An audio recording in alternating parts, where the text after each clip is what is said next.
Assalamualaikum warahmatullahi wabarakatuh. Halo, perkenalkan saya Siti Aiza. Saya dari Prodi Pendidikan Guru Madrasah Ibtidaiyah kelas A semester 1, Fakultas Tarbiyah dan Keguruan.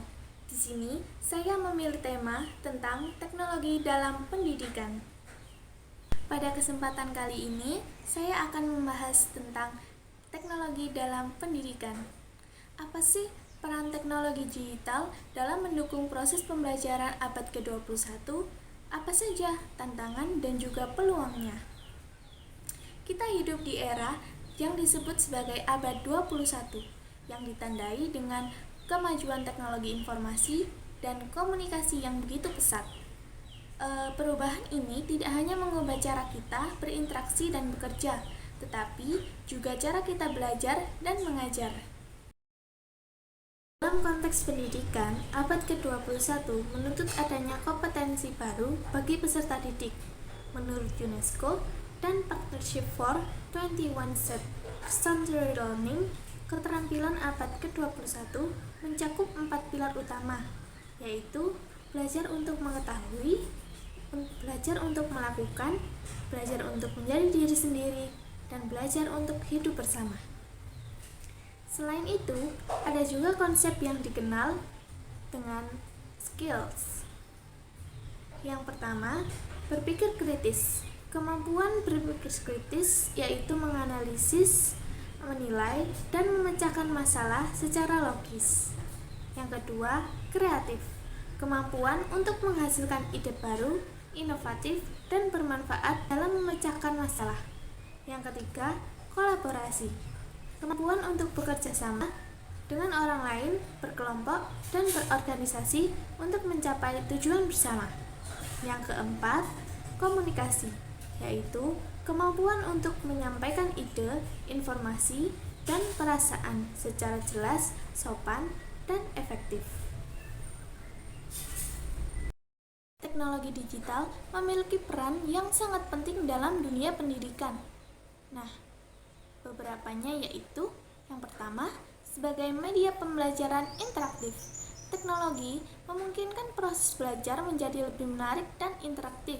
Contohnya, penggunaan video pembelajaran, animasi, simulasi 3 dimensi, dan game edukatif membuat siswa lebih mudah memahami konsep yang abstrak. Misalnya, dalam pelajaran IPA, siswa dapat mempelajari sistem tata surya melalui simulasi 3 dimensi, sehingga pembelajaran lebih menarik daripada hanya membaca buku. Yang kedua, sebagai sumber belajar yang tak terbatas. Jika dulu kita hanya bergantung pada buku teks dan guru, kini internet menyediakan akses tanpa batas ke berbagai sumber pengetahuan. Platform seperti Google Scholar, YouTube Education, dan Ruang Guru memberi peluang belajar mandiri di mana saja dan kapan saja. Yang ketiga, sebagai sarana kolaborasi, melalui aplikasi seperti Google Classroom, Zoom, atau yang lainnya, guru dan siswa dapat berkolaborasi, berdiskusi, serta berbagi materi tanpa batas ruang dan waktu. Teknologi sebagai jembatan komunikasi antara guru, siswa, bahkan antar sekolah di berbagai daerah. Yang keempat, sebagai alat evaluasi dan analisis belajar. Dengan sistem learning management, guru dapat memantau perkembangan belajar siswa secara digital, seperti keaktifan, nilai, dan umpan balik bisa dianalisis untuk memperbaiki proses pembelajaran. Ini adalah bentuk nyata penerapan pendidikan berbasis data. Selama pandemi COVID-19, teknologi menjadi penyelamat utama dunia pendidikan. Proses belajar beralih dari kelas tatap muka ke pembelajaran daring atau online. Kita menggunakan Zoom, Google Meet, WhatsApp Group, dan berbagai platform lainnya untuk tetap melanjutkan pembelajaran. Setelah pandemi pun, metode pembelajaran yang menggabungkan pembelajaran offline dan online atau biasa disebut dengan blended learning semakin populer. Fenomena ini menunjukkan bahwa teknologi bukan lagi pelengkap tetapi komponen utama dalam pendidikan modern. Teknologi digital membuka banyak peluang besar dalam dunia pendidikan, yaitu yang pertama, akses pendidikan yang lebih merata. Melalui teknologi, siswa dari daerah terpencil bisa mengakses materi yang sama dengan siswa yang ada di kota besar. Yang kedua, menciptakan inovasi dalam metode pembelajaran. Guru dapat menciptakan metode belajar yang kreatif, inovatif, dan di mana saja.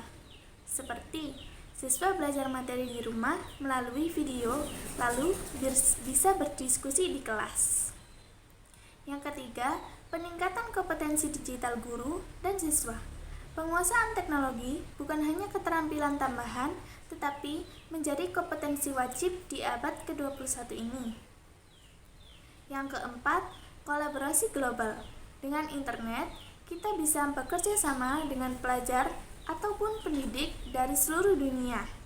Ini memperluas wawasan dan memperkaya pengalaman belajar lintas budaya dan negara. Nah, bersamaan dengan peluangnya yang besar, penggunaan teknologi juga membawa tantangan yang tidak kecil, yaitu yang pertama, kesenjangan digital. Tidak semua siswa memiliki akses perangkat dan internet yang memadai. Ini dapat memperlebar kesenjangan pendidikan. Yang kedua, kurangnya literasi digital. Masih banyak guru dan siswa yang belum mampu menggunakan teknologi secara efektif. Terbatasnya infrastruktur serta kurangnya kesadaran dalam pendidikan menjadi penyebab utama hal ini. Yang ketiga, distraksi dan ketergantungan gadget. Akses tanpa batas internet sering membuat siswa tergoda bermain game atau media sosial saat belajar, sehingga dapat mengalihkan perhatian dan membuat tidak fokus baik secara sengaja maupun tidak sengaja. Keempat, keamanan data dan privasi. Penggunaan platform digital menuntut kesadaran akan pentingnya perlindungan data pribadi.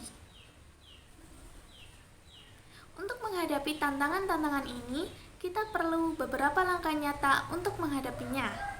Yang pertama, pemerintah dan sekolah harus meningkatkan infrastruktur digital yang merata. Yang kedua, guru dan siswa perlu dilatih agar memiliki literasi digital dan etika bermedia yang baik. Yang ketiga, orang tua juga berperan dalam mengawasi dan mendampingi penggunaan teknologi di rumah.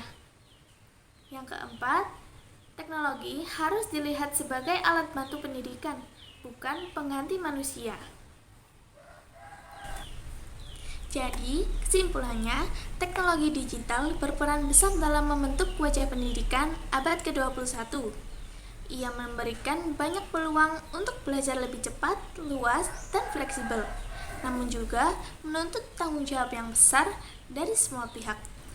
Pada abad ke-21 ini, menuntut kita untuk membentuk manusia yang cerdas, kreatif, kolaboratif, dan berkarakter. Tujuannya bukan hanya agar siswa mampu bersaing, tetapi juga mampu berkontribusi positif bagi masyarakat. Teknologi sebagai alat, guru sebagai pembimbing, dan siswa sebagai pembelajar sepanjang hayat. Jika teknologi, guru, dan siswa berjalan dengan seimbang, maka pada abad ke-21 ini akan melahirkan generasi yang berdaya saing dan berakhlak mulia. Mari kita manfaatkan teknologi bukan hanya untuk mencari informasi, tetapi untuk membangun pengetahuan, karakter, dan masa depan pendidikan yang lebih baik. Sekian materi teknologi dalam pendidikan dari saya. Mohon maaf apabila ada salah kata.